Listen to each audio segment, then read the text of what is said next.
Bismillahirrahmanirrahim. Assalamualaikum warahmatullahi wabarakatuh. Salah satu fakta yang mengejutkan adalah terbuktinya hadis Rasulullah tentang anjing, di mana dalam Islam menganjurkan ketika terkena air liur anjing, maka basuhlah dengan salah satu basuhnya dengan tanah. Air liur anjing mengandung virus berbentuk pita cair. Dalam hal ini, tanah berperan sebagai penyerap mikroba berikut virus-virusnya yang menempel dengan lembut pada wadah.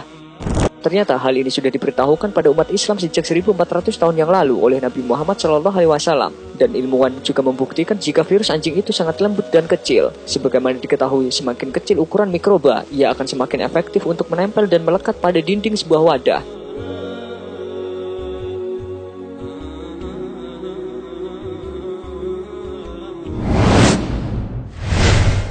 Sebelum masuk pembahasan utama, sebaiknya kita pelajari dulu fakta singkat tentang anjing.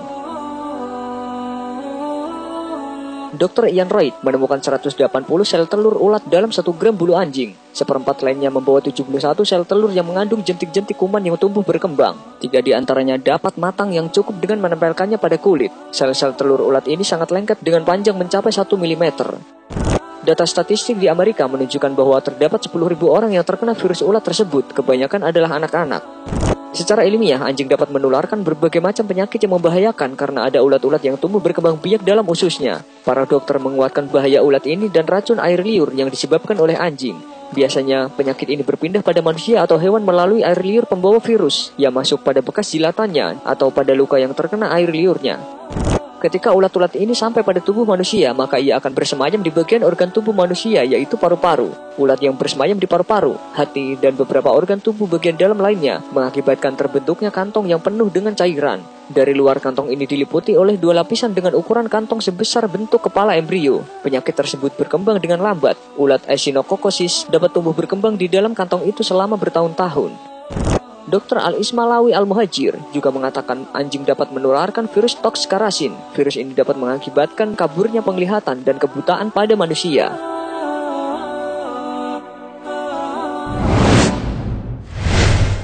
Survei pemelihara anjing. Menurut peneliti dari Universitas Munich, dalam publikasi ilmiahnya mereka menyatakan bahwa memelihara anjing meningkatkan resiko kanker payudara. Peluang dan resiko mengidap kanker oleh karena memelihara anjing jauh lebih besar dibanding memelihara piaraan lain seperti kucing dan kelinci. Sebanyak 79,7% penderita kanker payudara ternyata sering bercanda dengan anjing, di antaranya dengan memeluk, mencium, menggendong, memandikan, dan semua aktivitas perawatan anjing. Hanya 4,4% pasien yang tidak memiliki hewan peliharaan. Air liur anjing dari jenis apapun berbahaya bagi manusia. Persatuan Dokter Kesehatan Anak di Munich, Jerman mengungkapkan bahwa air liur anjing mengandung berbagai kuman penyebab penyakit. Bakteri tersebut dapat masuk dan menyerang organ dalam manusia melalui sistem terbuka. Resiko tertular penyakit kian besar apabila terkena gigitan anjing, karena gigitan anjing akan mengandung air liurnya.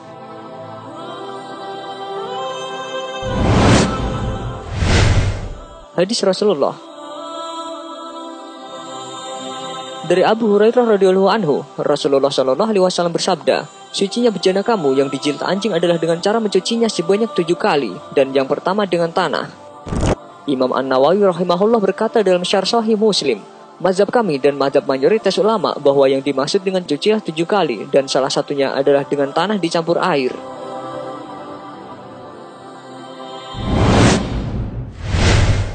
Eksperimen Presiden Soekarno. Sayyid Muhammad bin Alwi Al-Maliki menjelaskan bahwa kajian ilmuwan membuktikan bahwa air liur anjing mengandung mikrobakteria sehingga jika objek yang terkena air liur anjing dicuci dengan sabun, maka tidak menjamin bersih dari mikrobakteria tersebut. Untuk mematikan kuman tersebut harus dengan cara ditaburi tanah atau debu yang dicampur air. Cara ini terbukti berkesan berdasarkan kajian dan unit kaji makmal yang di masa Rasulullah SAW sudah tidak ada. Suatu ketika, Presiden Republik Indonesia Soekarno pernah mengatakan bahwa pada zaman sekarang kita tidak perlu lagi menyamak atau membasuh 7 kali yang diantaranya dicampur dengan debu apabila terkena najis kelas berat. Beliau mengatakan cukup menggunakan sabun. Pendapatnya ditentang oleh para ulama Indonesia pada waktu itu. Para ulama tersebut meminta Presiden untuk melakukan eksperimen membuktikan mana yang lebih relevan, penggunaan sabun atau dengan debu. Maka dilakukanlah eksperimen dengan sampel 2 benda yang dijilat oleh anjing. Satu di antaranya dicuci menggunakan sabun dan yang satu lagi dibersihkan dengan debu.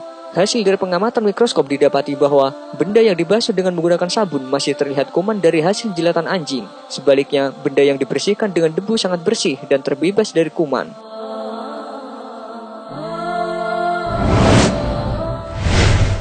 Menurut ilmu kedokteran modern, melalui sebuah penelitian yang dipimpin oleh Profesor David Livermore, yang merupakan Profesor Medical Microbiology di Norwich Medical School, diketahui bahwa tanah mengandung dua unsur yang dapat membunuh kuman-kuman, yaitu tetrasiklin dan tetrarolit. Dua unsur ini digunakan untuk proses pembasmian atau sterilisasi beberapa kuman. Eksperimen dan beberapa hipotesis menjelaskan bahwa tanah merupakan unsur yang efektif dalam membunuh kuman.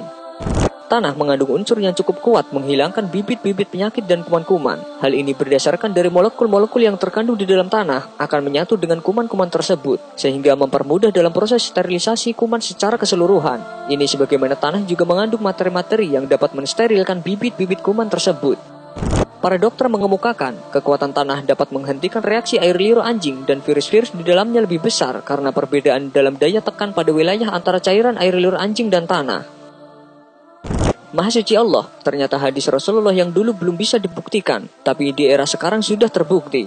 Pertanyaannya adalah, apakah ini sebuah kebetulan?